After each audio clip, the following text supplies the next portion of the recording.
Dear student, welcome our study channel Brahma Tutorial. This channel is the best platform to learn and studying our subject Brahma Tutorial का mathematics, science, history, geography and current affair, reasoning, computer और English grammar. Good morning students. आज आम अव्यक्तिवाचक सर्वनाम विषय पढ़ा। अव्यक्तिवाचक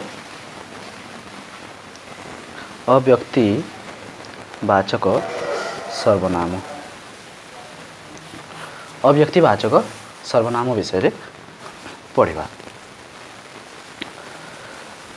ओडिया रे अव्यक्तिवाचक सर्वनाम दुईटी रूप रही। जपरिक व्यक्तिवाचक सर्वनाम दुईटी रूप रही। गोटे रुजु रूप एवं अन्यटी तिर्यक रूप। रुजु रूप जहाँकि सरल रूप एवं तिर्यक रूप जहाँकि कुटिल रूप। ठीक से भाई अव्यक्तिवाचक सर्वनाम दुईटी रूप रही। एक रुजु रूप बा या आम सरल रूप बोली कहबा। सरल रूप एवं अन्यटी होछि तिर्यक रूप। तिर्यक रूप बा कुटिल रूप। कुटिल रूप बोली आम कहि पारबा। एक रुजु रूप अन्यटी होछि तिर्यक रूप। ओडिया रे सर्वनाम पदगुड़िक अर्थात अव्यक्तिवाचक सर्वनाम पदगुड़िक 8 प्रकार। यह 8 श्रेणी रे विभक्त कराई। 8 श्रेणी रे विभक्त। ओडिया रे अव्यक्तिवाचक सर्वनाम पदगुड़िक 8टी श्रेणी रे विभक्त। कौन कौन सेटा? दूर निर्देशक सर्वनाम, निकट निर्देशक सर्वनाम, संबंधवाचक सर्वनाम, प्रश्न बा अनिश्चयवाचक सर्वनाम, आत्मवाचक सर्वनाम,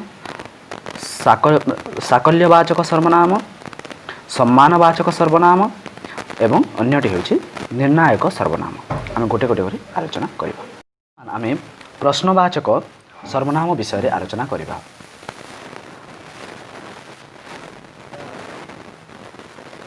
प्रश्नवाचक सर्वनाम। प्रश्नवाचक सर्वनाम जो सर्वनाम पदगुड़िक प्रश्न पचारिबा पई उद्दिष्ट अर्थात प्रश्न पचारिबा उद्देश्य रे व्यवहार करा जाउथिबा सर्वनाम पदगुड़ी को आमे प्रश्नवाचक सर्वनाम बोली कहिबा। प्रश्न पचारिबा उद्देश्य रे व्यवहृत सर्वनाम।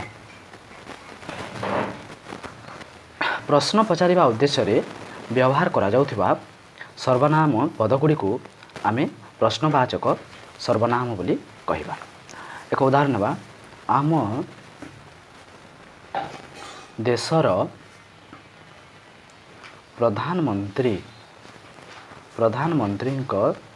नाम कौन? नाम कौन? आम देशर प्रधानमंत्री नाम कौन? एठारे एक प्रश्नवाचक सर्वनाम पद रही वाक्य कौन। ए कौन यही पदटी व्यवहार कर आम प्रश्न पचारुछु अर्थात आम देशर प्रधानमंत्री नाम कौन, किए से। तेणु कौन हो एक प्रश्नवाचक सर्वनाम हो। तुमे किए? तुमे किए? तुमे किए? ए जगह किए एक प्रश्नवाचक सर्वनाम।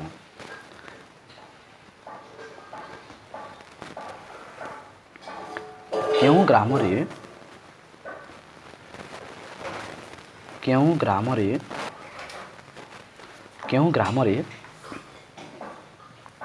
तुमर घर। तुमर घर केउं ग्राम रे तुमर घर। एठारे एक प्रश्नवाचक सार्वनामिक पद होउछि प्रश्नवाचक सर्वनाम केउं। ଏହି ପଦଟି ବ୍ୟବହାର କରି ଆମେ ପ୍ରଶ୍ନ ପଚାରୁଛୁ। ଅର୍ଥାତ୍ ଏଠାରେ ଦେଖିବା ମୁଁ ଆଗରୁ କହିଛି ପ୍ରଶ୍ନବାଚକ ଅବ୍ୟକ୍ତିବାଚକ ସର୍ବନାମ ପଦଗୁଡ଼ିକର ମଧ୍ୟ ଦୁଇଟି ରୂପ ରହିଛି, ଏକ ରୁଜୁ ରୂପ, ଅନ୍ୟ ଏକ ତିର୍ଯ୍ୟକ ରୂପ। ତ ଏଠାରେ ପ୍ରଶ୍ନବାଚକ ବା ଅନିଶ୍ଚୟବାଚକ ସର୍ବନାମ ପଦର ମଧ୍ୟ ଦୁଇଟି ରୂପ ରହିଛି। ତାହାର ରୁଜୁ ରୂପ, ଏହାର ରୁଜୁ ରୂପଟି ହେଉଛି କିଏ ବା କେହି, କିଏ କେହି। ଏ ହେଉଛି ରୁଜୁ ରୂପ ବା ସରଳ ରୂପ। ଏହାର ତିର୍ଯ୍ୟକ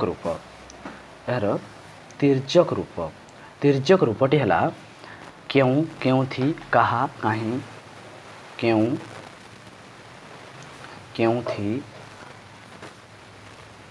କେଉଁଠି, କାହା, କାହିଁ। ଏ ହେଉଛି ତିର୍ଯ୍ୟକ ରୂପ ବା କୁଟିଳ ରୂପ। ଏବଂ ଏହାର ରୁଜୁ ରୂପ ହେଉଛି କିଏ, କେହି। ତୁମେ କିଏ, ଏଠାରେ କିଏ ଏକ ପ୍ରଶ୍ନବାଚକ ସାର୍ବନାମିକ ପଦ।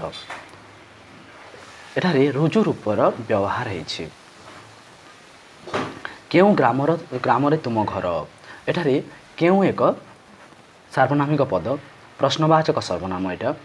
ତ ଏ ଯେଉଁ କେଉଁ, ଏହା ହେଉଛି ତିର୍ଯ୍ୟକ ରୂପ, ପ୍ରଶ୍ନବାଚକ ସର୍ବନାମର ତିର୍ଯ୍ୟକ ରୂପ ବା କୁଟିଳ ରୂପ ବ୍ୟବହୃତ ହୋଇଛି। ତାପରେ ଆମେ ଆଲୋଚନା କରିବା ଦ୍ୱିତୀୟରେ ଆମେ ଆଲୋଚନା କରିବା ଦୂର ନିର୍ଦ୍ଦେଶକ ସର୍ବନାମ। ଦୂର ନିର୍ଦ୍ଦେଶକ ସର୍ବନାମ। ଦୂର ନିର୍ଦ୍ଦେଶକ ସର୍ବନାମ ଏହାର ମଧ୍ୟ ଦୁଇଟି ରୂପ ରହିଛି। ଗୋଟିଏ ହେଲା ରୁଜୁ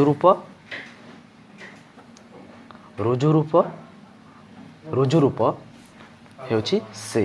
ଦୂର ନିର୍ଦ୍ଦେଶକ ସର୍ବନାମର ରୁଜୁ ରୂପ ବା ସରଳ ରୂପ ହେଉଛି ସେ। ଏବଂ ତିର୍ଯ୍ୟକ ରୂପଟି ହେଲା ତା, ତାହା ଇତ୍ୟାଦି। ଆମେ ଏକ ଉଦାହରଣ ନେବା। ଏଠାରେ ଆମେ ଦେଖିବା ନିର୍ଦ୍ଦେଶକ ସର୍ବନାମ, ଦୂର ନିର୍ଦ୍ଦେଶକ ରହିଛି ଆଉ ଏକ ନିକଟ ନିର୍ଦ୍ଦେଶକ ସର୍ବନାମ ରହିଛି। ତାହେଲେ ନିର୍ଦ୍ଦେଶାତ୍ମକ ସର୍ବନାମ କ'ଣ? ନିର୍ଦ୍ଦେଶାତ୍ମକ ସର୍ବନାମ ପଦଗୁଡ଼ିକୁ ଦୁଇ ଭାଗରେ ବିଭକ୍ତ କରାଯାଉଛି, ଏକ ଦୂର ନିର୍ଦ୍ଦେଶକ ସର୍ବନାମ, ଅନ୍ୟଟି ନିକଟ ନିର୍ଦ୍ଦେଶକ ସର୍ବନାମ। ତ ନିର୍ଦ୍ଦେଶାତ୍ମକ ସର୍ବନାମ କାହାକୁ କହିବା? ଯେଉଁ ସର୍ବନାମ ପଦଗୁଡ଼ିକ ବାକ୍ୟରେ ବ୍ୟବହୃତ ହୋଇ ବିଶେଷ୍ୟମାନଙ୍କୁ ନିର୍ଦ୍ଦେଶ କରିଥାନ୍ତି, ସେଗୁଡ଼ିକୁ ନିର୍ଦ୍ଦେଶାତ୍ମକ ସର୍ବନାମ ବୋଲି କୁହାଯାଏ। ନିର୍ଦ୍ଦେଶାତ୍ମକ ସର୍ବନାମ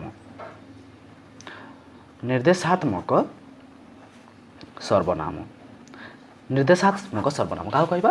ଯେଉଁ ସର୍ବନାମ ପଦଗୁଡ଼ିକ ବାକ୍ୟରେ ବ୍ୟବହୃତ ହୋଇ ବିଶେଷ୍ୟ ପଦମାନଙ୍କୁ ନିର୍ଦ୍ଦେଶ କରିଥାନ୍ତି। ବାକ୍ୟରେ ବ୍ୟବହୃତ ହେଲା ପରେ ବିଶେଷ୍ୟ ପଦମାନଙ୍କୁ ନିର୍ଦ୍ଦେଶ କରିଥାନ୍ତି, ସେମାନଙ୍କୁ ଆମେ ନିର୍ଦ୍ଦେଶାତ୍ମକ ସର୍ବନାମ ବୋଲି କହିବା। ତ ଏଥିରେ ଦୁଇ ପ୍ରକାର ନିର୍ଦ୍ଦେଶାତ୍ମକ ସର୍ବନାମ ରହୁଛି, ଏକ ଦୂର ନିର୍ଦ୍ଦେଶକ ସର୍ବନାମ ଏବଂ ଅନ୍ୟଟି ନିକଟ ନିର୍ଦ୍ଦେଶକ ସର୍ବନାମ। ଦୂର ନିର୍ଦ୍ଦେଶକ ସର୍ବନାମର ରୁଜୁ ରୂପ ହେଉଛି ସେ ଏବଂ ତିର୍ଯ୍ୟକ ରୂପ ହେଉଛି ତା ବା ତାହା। ଉଦାହରଣଟି ନେବା। ସେ ମଣିଷ ନୁହେଁ, ଗୋଟିଏ ପଶୁ। ଉଦାହରଣଟି ଯଦି ନେବା, ସେ ମଣିଷ ନୁହେଁ,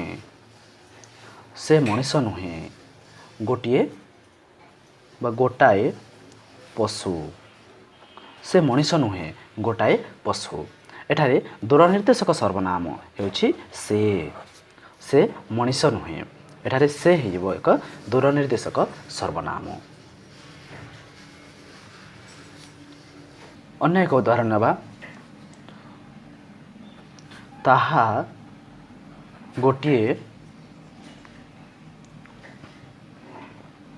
ଟେବୁଲ। ଏଠାରେ ଏକ ସାର୍ବନାମିକ ପଦ, ଦୂର ନିର୍ଦ୍ଦେଶକ ସର୍ବନାମ ହେଉଛି ତାହା।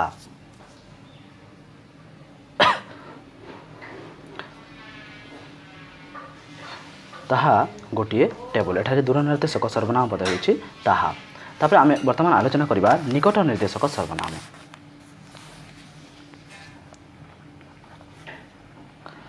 ନିକଟ ନିର୍ଦ୍ଦେଶକ सर्वनाम। निकट निर्देशक सर्वनाम। निकट निर्देशक सर्वनाम विषय आलोचना करिबा। निकट निर्देशक सर्वनामर रुजु रूप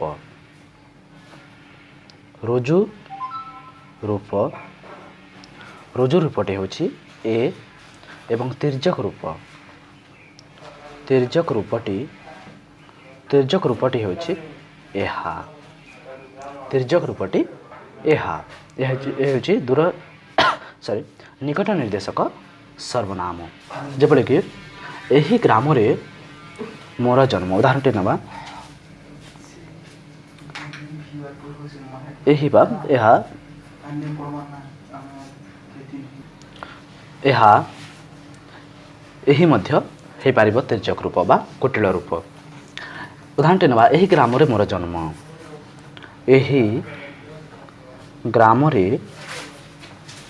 मोर जन्म। एही ग्राम रे मोर जन्म। एठारे एही एक सार्वनामिक पद सर्वनाम पद जहाँकि तिर्यक रूपर व्यवहार हेछि। वर्तमान आम आलोचना करिबा संबंधवाचक सर्वनाम। संबंधवाचक सर्वनाम विषय रे। संबंधवाचक सर्वनाम तो संबंधवाचक सर्वनाम बा आपेक्षिक सर्वनाम आम क्या कहवा जो सर्वनाम पद समूह वाक्य रे परस्पर को अपेक्षा करिथांती बा संबंध स्थापन करती सेगुड़ी को आम आपेक्षिक सर्वनाम बा संबंधवाचक सर्वनाम बोली कहवा।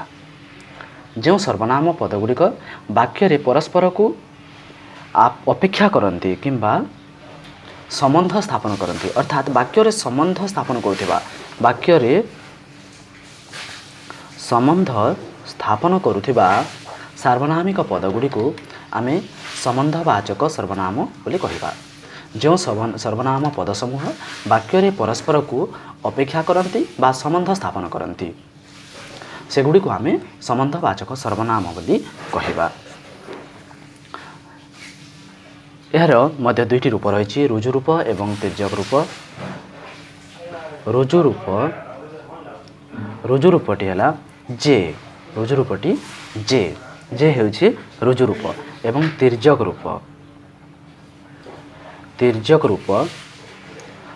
रूपटी है जा जहा जहा जेउ जही इत्यादि। ये होछि संबंधवाचक सर्वनामर तिर्यक रूप जा जहा जेउ जही। उदाहरणटी नेबा जे देश जाई से फल खाई। जे देश जाई से फल खाई। जे देश जाई से फल खाई। जे देश जाई से फल खाई। एठारे जे जे एक संबंधवाचक सर्वनाम पद। जे देश जाई से फल खाई। जे एवं से यही दुईटी पद को आम संबंधवाचक सर्वनाम बोली कहवा। संबंधवाचक सर्वनाम पद बोली कहवा। दुईटी वाक्य को ये दुईटी सर्वनाम दुईटी खंड वाक्य रही जे देश जाई से फल खाई। ये दुईटी वाक्य को जोड़ुछंती माने संबंध रखुचंती दुईटी पद मध्य संबंध स्थापन करुछंती। जे देश जाई से फल खाई तो यही दुईटी को जे एवं से ये दुईटी को संबंधवाचक सर्वनाम पद बोली कहुए। से भली अन्य मध्य उदाहरण रही जहाँ अन्यर हितकारक ताहा ही मंगल। जहाँ अन्यर हितकारक ताहा ही मंगल। एठारे नहीं पारिबा आम उदाहरण जहाँ अन्यर हितकारक ताहा ही मंगल। एठारे जहाँ एवं ताहा दुईटी संबंधवाचक सर्वनाम। जेमिति पारुछ सेमिति काम कर। जेमिति सेमिति दुईटी संबंधवाचक सर्वनाम। जेपरी कर्म सेपरी फल। जेपरी एवं सेपरी जेपरी सेपरी ए दुईटी को आम संबंधवाचक सर्वनाम बोली कहवा। जार लुण खाई ताहार गुण गाई। जार ताहार एठारे जार एवं ताहार ए दुईटी पद को आम सर्वनाम ए दुईटी सर्वनाम पद को ସମ୍ବନ୍ଧବାଚକ ସର୍ବନାମ ବୋଲି କହିବା। ବର୍ତ୍ତମାନ ଆମେ ନିର୍ଣ୍ଣାୟକ ସର୍ବନାମ ବିଷୟରେ ପଢ଼ିବା। ନିର୍ଣ୍ଣାୟକ ସର୍ବନାମ। ନିର୍ଣ୍ଣାୟକ ସର୍ବନାମ। ପ୍ରଥମେ ଦେଖିବା ନିର୍ଣ୍ଣାୟକ ସର୍ବନାମ କାହାକୁ କୁହାଯାଏ। ନିର୍ଣ୍ଣାୟକ ସର୍ବନାମ କାହାକୁ କୁହାଯାଏ? ଯେଉଁ ସର୍ବନାମ ପଦ ବାକ୍ୟରେ ବ୍ୟବହୃତ ହୋଇ ବିଶେଷ୍ୟ ପଦକୁ ନିର୍ଣ୍ଣୟ କରିଥାଏ ତାହାକୁ ଆମେ ନିର୍ଣ୍ଣାୟକ ସର୍ବନାମ ପଦ ବୋଲି କହିବା। ଅର୍ଥାତ୍ ସର୍ବନାମ ପଦଟି ବାକ୍ୟରେ ବ୍ୟବହୃତ ହେବ ଏବଂ ବିଶେଷ୍ୟ ପଦକୁ ନିର୍ଣ୍ଣୟ କରିପାରୁଥିବ। ବିଶେଷ୍ୟ ପଦକୁ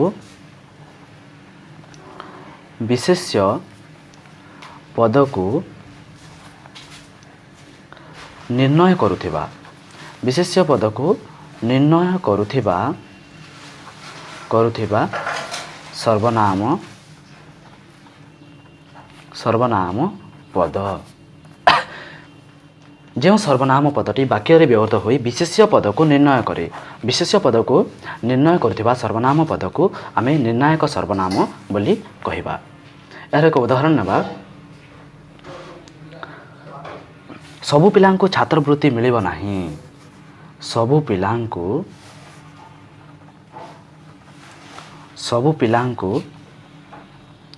ଛାତ୍ରବୃତ୍ତି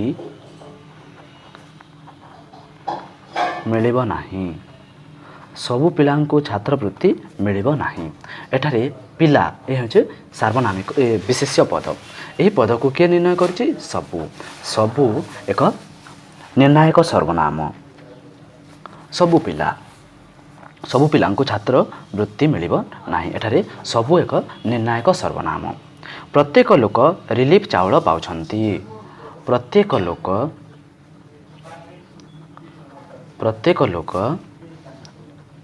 ରିଲିଫ୍ ଚାଉଳ ପାଉଛନ୍ତି। ପ୍ରତ୍ୟେକ ଲୋକ ରିଲିଫ୍ ଚାଉଳ ପାଉଛନ୍ତି। ଏଠାରେ ପ୍ରତ୍ୟେକ ଲୋକ ହେଉଛି ଏକ ବିଶେଷ୍ୟ ପଦ ଏବଂ ପ୍ରତ୍ୟେକ ଲୋକ ହୋଇଯିବ ଏକ ନିର୍ଣ୍ଣାୟକ ସର୍ବନାମ। ଠିକ୍ ସେଭଳି ଅନେକ ଗୁଡ଼ିଏ ଉଦାହରଣ ରହିଛି। ତୁମେ ସବୁ କଥାରେ ମୁଣ୍ଡ ଖେଳାଅ ନାହିଁ। ସବୁ ଏକ ନିର୍ଣ୍ଣାୟକ ସର୍ବନାମ। ଅନ୍ୟ ଲୋକଙ୍କୁ ସମ୍ମାନ ଦେଲେ ନିଜର ସମ୍ମାନ ବଢ଼େ। ଅନ୍ୟ ଲୋକଙ୍କୁ ସମ୍ମାନ ଦେଲେ ଏଠାରେ ଅନ୍ୟ ହୋଇଯିବ ଏକ ସର୍ବନାମ, ନିର୍ଣ୍ଣାୟକ ସର୍ବନାମ। ତ ଦେଖିବା ସବୁ, ପ୍ରତ୍ୟେକ, ଅନ୍ୟ, ଉଭୟ,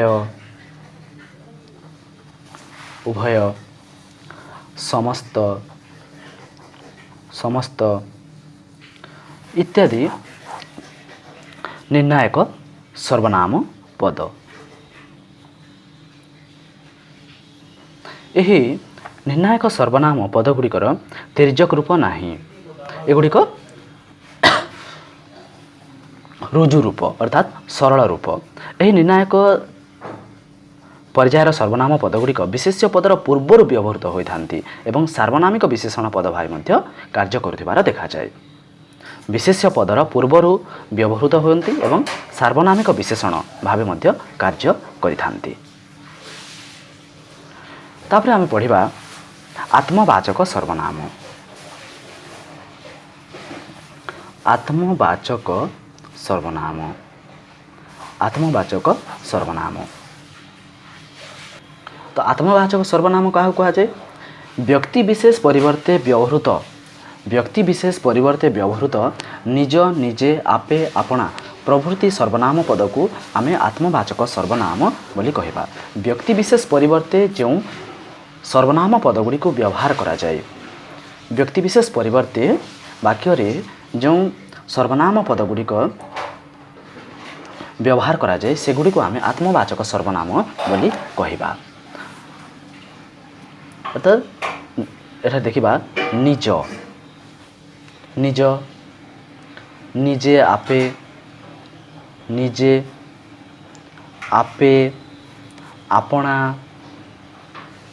ଆପଣା ଇତ୍ୟାଦି ଗୋଟିଏ ଆତ୍ମବାଚକ ସର୍ବନାମ।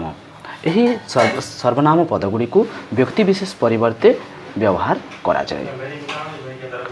ଏହାର ମଧ୍ୟ ରୁଜୁ ରୂପ ରହିଛି ଏବଂ ତିର୍ଯ୍ୟ ରୂପ ରହିଛି। ଏଗୁଡ଼ିକର ଏହାର ରୁଜୁ ରୂପ ऋजु रूप को आपे बोली कह ऋजु रूप होछि आपे बा निजे एवं तिर्यक रूप आपे बा निजे बोली कहि पारबा आमे एवं तिर्यक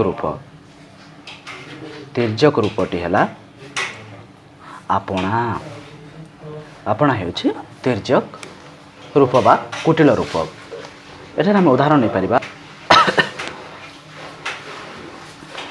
आपणा कला कर्म मान आगु होइब सावधान किए तुमे चिन्हिछ कि आपणा को आपे किए तुमे चिन्हिछ कि आपणा को आपे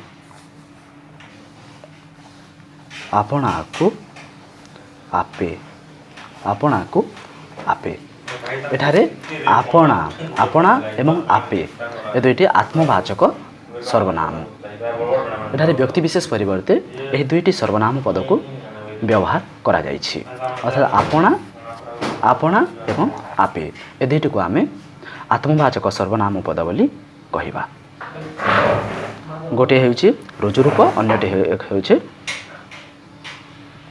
तिर्यक रूप वर्तमान आम पढ़ा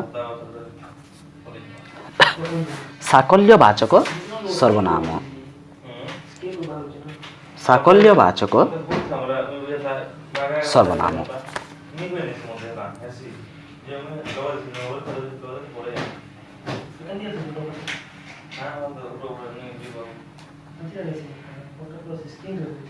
साकल्यवाचक सर्वनाम एही पर्यायर सर्वनाम पद भावे सकल सबु सभी इत्यादि व्यवहृत होता एगुड़िकर मध्य तिर्यक रूप नाही एगुड़िक ऋजु रूप वर्तमान आमे समुच्चयी सर्वनाम बा समुच्चय बोधक सर्वनाम विषय पढ़ा समुच्चयी सर्वनाम विषय पढ़ा समुच्चय सर्वनाम क्या कहे जो सर्वनाम पद विशेष्य पद परिवर्ते व्यवहृत होगा सहित दुईटी वाक्य को संयोग करिथाए अर्थात यही सर्वनाम पद गुड़िक विशेष्य पद परिवर्ते व्यवहृत होती एवं दुईटी वाक्य को संयोग करिथांती जो सर्वनाम पद विशेष्य पद परिवर्ते व्यवहृत होगा सहित दुईटी वाक्य को संयोग करिथाए ताहाको समुच्चयी सर्वनाम पद कहुए अर्थात विशेष्य पद परिवर्ते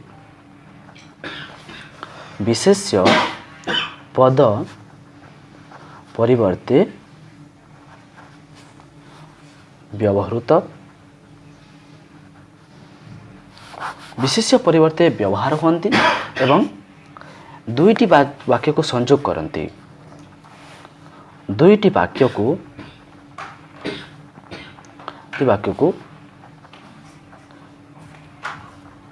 संयोग करुथिबा सर्वनाम समुच्चय सर्वनाम क्या कहुए जो सर्वनाम पदटी विशेष्य पद परिवर्ते व्यवहृत होती एवं दुईटी वाक्य को संयोग करिथांती सेगुड़िक आम समुच्चयवाचक सर्वनाम बोली कहिबा एटा उदाहरण नेबा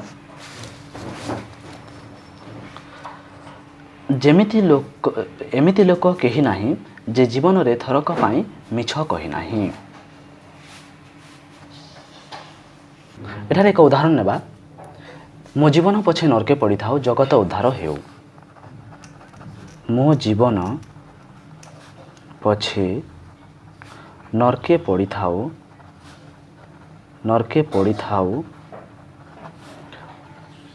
जगत उद्धार हेउ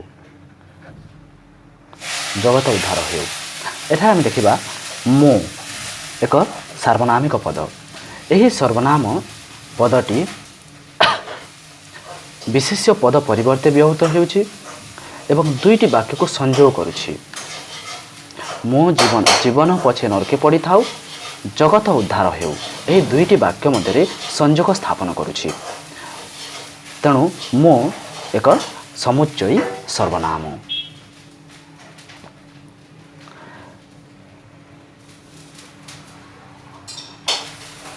अन्य एक उदाहरण नेबा। एमिति लोक केही नाही, एमिति लोक केही नाही जे जीवन रे थरक पाई मिछ कही नाही, जे जीवन रे थरक पाई मिछ कही नाही, मिछ कही नाही। एमिति लोक केही नाही जे जीवन रे थरक पाई मिछ कही नाही। एठारे एक सर्वनाम पद हेउछि जे। जे एही दुईटी वाक्य को एमिति लोक केही नाही जे जीवन रे थरक पाई मिछ कही नाही एही दुईटी वाक्य को वाक्य मध्य संयोग स्थापन करुछि एवं एही पदटी विशेष पद परिवर्ते व्यवहृत होइछि। तेणु जे एक समुच्चयी सर्वनाम। वर्तमान आमे अन्य एक सर्वनाम विषय पढ़िबा। अन्य एक सर्वनाम हेउछि सम्मानवाचक सर्वनाम। सम्मानवाचक बा सम्मानसूचक।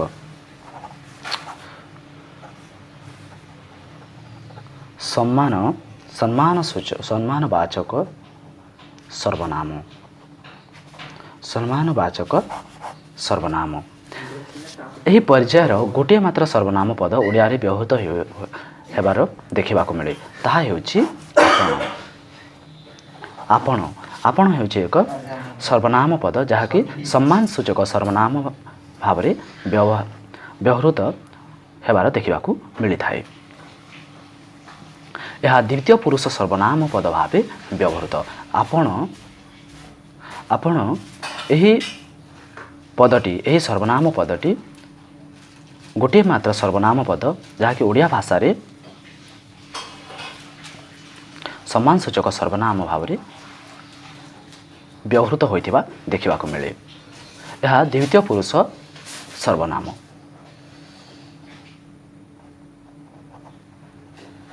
द्वितीय पुरुष सर्वनाम। द्वितीय पुरुष सर्वनाम एवं एही आपण एही पदटी एही सम्मानसूचक सर्वनाम पदटी हेउछि सम्मानसूचक सर्वनाम पदर रुजु रूप। रुजु रूप यार तिर्यक रूप अनुपलब्ध। तिर्यक रूप नाही। एक उदाहरण नेबा। आपण मोर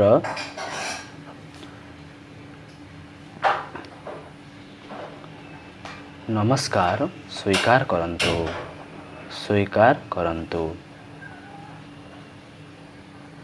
स्वीकार करंतु एठारे आपण हेइबो एक सम्मानसूचक सर्वनाम। आपण मोर नमस्कार स्वीकार करंतु अर्थात आमे देखिबा सर्वनाम पद जो पद अन्य कोनोसी पद बा वाक्य बदल रे व्यवहृत होई थाए ताहाको आमे सर्वनाम पद बोली कहबा। सर्वनाम पद गुडी को दुई भाग व्यवहृत करा जायछि। एक व्यक्तिवाचक सर्वनाम अन्यटी हैला अव्यक्तिवाचक सर्वनाम। व्यक्तिवाचक सर्वनाम गुडी को 8 भाग रे विभक्त व्यक्तिवाचक नहीं अव्यक्तिवाचक। अव्यक्तिवाचक सर्वनाम पद गुडी को 8 श्रेणी रे विभक्त करा जायछि। 8टी श्रेणी रे विभक्त करा जायछि। प्रश्नवाचक सर्वनाम, दूर निर्देशक सर्वनाम, निकट निर्देशक सर्वनाम, संबंधवाचक सर्वनाम, निर्णायक सर्वनाम, आत्मवाचक सर्वनाम, समुच्चयी सर्वनाम एवं सम्मानवाचक सर्वनाम। धन्यवाद।